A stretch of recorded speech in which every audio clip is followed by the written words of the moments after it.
Beliau melanjutkan perjalanan hingga melewati tenda Ummu Ma'bad. Dia adalah seorang wanita yang terkenal sabar dan tekun. Duduk di serambi tendanya, memberi makan dan minum kepada siapapun yang melewati tendanya. Maka saat melewatinya, Rasulullah SAW dan Abu Bakar radhiyallahu anhu meminta sesuatu yang ada padanya.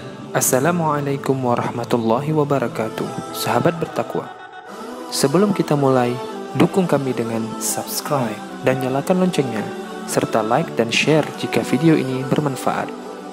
Rasulullah Shallallahu Alaihi Wasallam bersabda, "Sampaikanlah dariku walau hanya satu ayat." Demi Allah, andaikan kami mempunyai sesuatu, tentulah kalian tidak kesulitan mendapatkan suguhan. Sementara domba-domba itu tidak ada yang mengandung, dan ini adalah tahun paceklik, kata Ummu Ma'bad. Rasulullah SAW mendatangi seekor domba betina di samping tenda. Beliau bertanya, "Ada apa dengan domba betina ini, wahai Ummu Ma'bad?" "Itu adalah domba betina yang sudah tidak lagi melahirkan anak," jawabnya. "Apakah ia masih mengeluarkan air susu?" tanya beliau.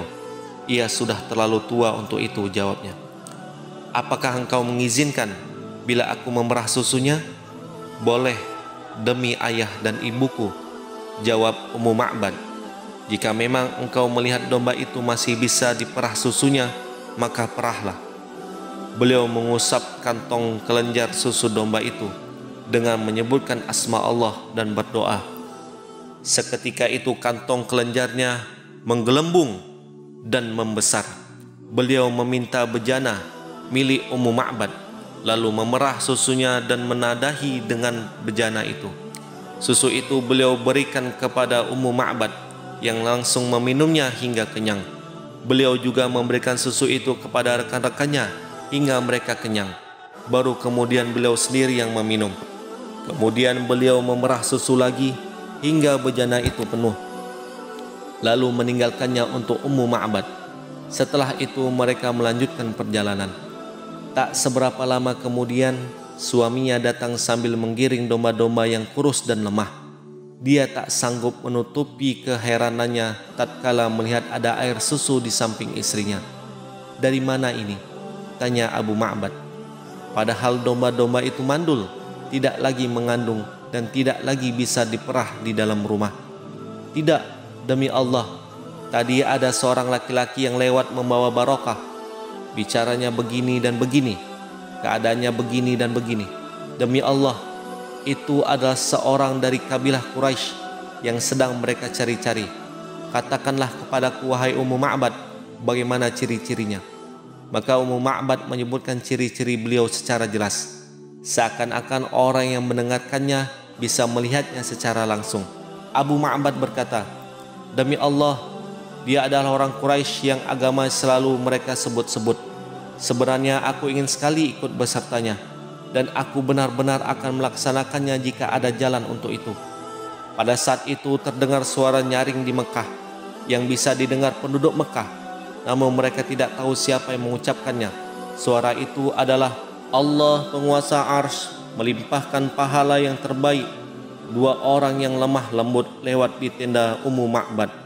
Mereka melanjutkan perjalanan setelah singgah barang sejenak. "Sungguh beruntunglah orang yang selalu menyertai Muhammad. Ceritakanlah apa yang disingkirkan Allah dari kalian, karena perbuatan orang-orang yang tidak mendapatkan balasan. Bani Ka'ab benar-benar menjadi hina karena anak-anak gadisnya. Tanah yang subur adalah tempat duduk bagi mereka yang percaya. Tanyalah saudari kalian tentang domba dan bejananya. Jika kalian tanyakan domba itu, tentu akan melihatnya." Asma binti Abu Bakar radhiyallahu anha berkata, "Kami tidak tahu ke arah mana Rasulullah SAW pergi. Lalu tiba-tiba ada seorang laki-laki layaknya jin yang muncul di daratan rendah di Mekah sambil melantunkan bait-bait syair ini. Sementara orang-orang bisa mendengar dan mencari jejaknya, namun mereka tidak bisa melihat siapa yang mengucapkannya. Bahkan suara itu juga muncul dari daratan Mekah yang tinggi. Tatkala kami mendengarnya, maka tahulah kami bahwa Rasulullah SAW sudah berjalan ke arah Madinah."